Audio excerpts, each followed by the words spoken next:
Hey guys, it's Omer from MMOs.com. I'm doing another quick weekly news recap of all major MMO news and announcements for the week ending March 14th, 2016.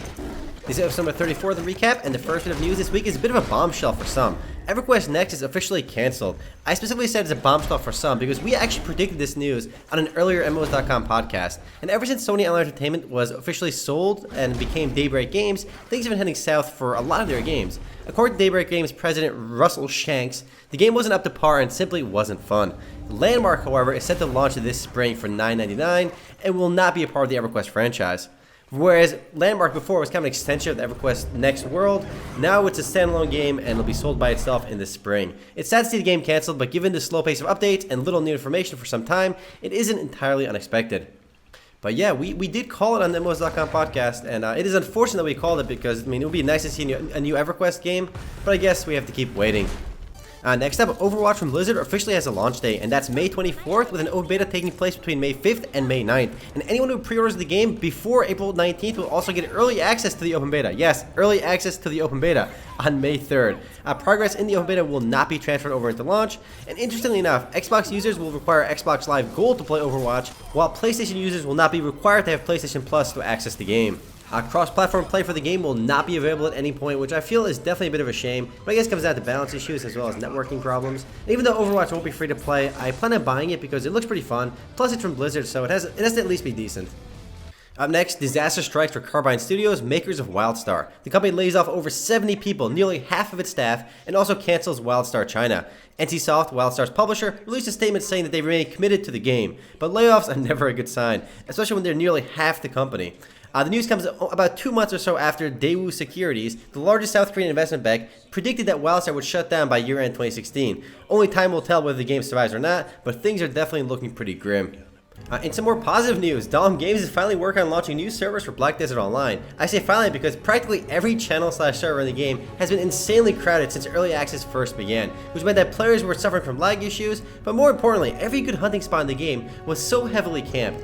According to a tweet though, they're working on slowly fixing this issue by adding additional capacity, but no word on exactly when that'll be completed. Another BDO news too, gold sellers have finally begun to infiltrate the game.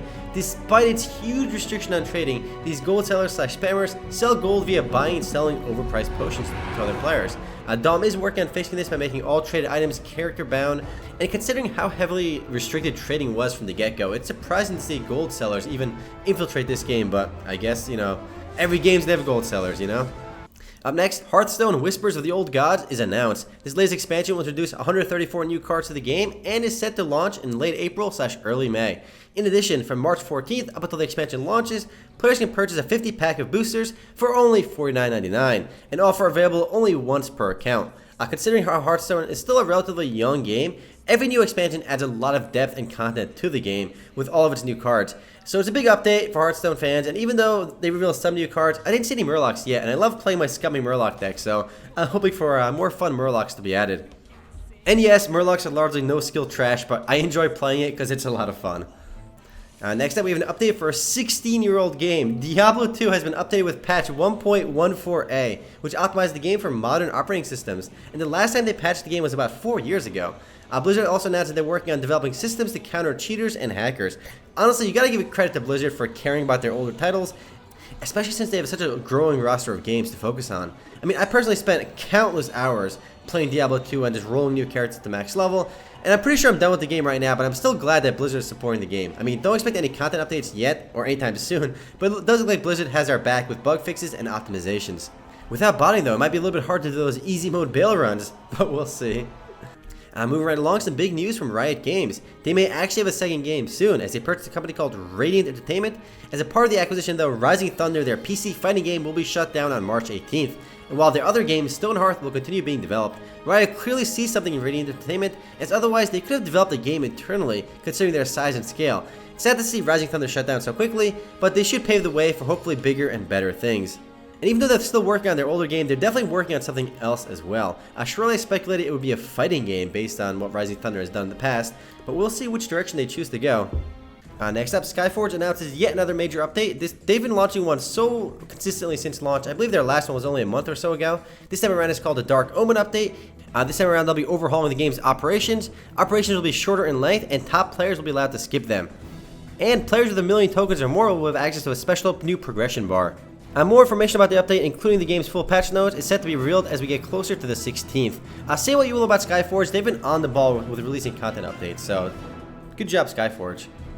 Up next, some news from Stoneheart Studios, the makers of Bloodline Champions. The news is that they partnered with a company called Coffee Stain Studios to announce an entirely new team versus team brawler. It's basically a MOBA. It's called Battlerite. It's basically a spiritual successor to Bloodline Champions, and it'll feature 5v5 combat with a very high skill ceiling and no randomness. So there's no RNG, all skill. And again, if this sounds familiar, it's basically a new version of Bloodline Champions, but they did team up with a company called Coffee Stain Studios, which are the makers of Goat Simulator and Sanctum. An odd partner for a MOBA game, but we'll see how it does.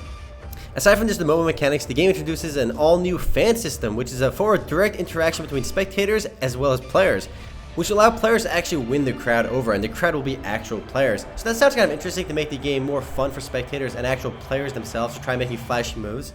Not sure how much impact it'll have on the actual game though, because there's not too much known about it just yet. I suspect Battlerite though will have a much easier learning curve, because one of the biggest complaints about Bloodline Champions, it wasn't an easy game to jump into, and I suspect Stoneheart Studios kind of learned their lesson, but we'll see. Up next, The Division, the MMO-esque shooter from Ubisoft, broke all Ubisoft records for single game sales. The game has been an enormous success, and it's really been doing quite well on Steam. I think over 100,000 concurrent players at one point. Unfortunately though, the game had mixed reviews due to an iffy launch. Any big game nowadays has a very iffy launch. I do believe it crashed their servers, and they had some other issues with it, but the servers seem to be stable now. I have a friend that plays it and he swears by it, but considering I have Black Desert on my plate as well as Stardew Valley, I have a lot of games on my plate right now, so I have yet to buy it myself, but I do plan on checking it out.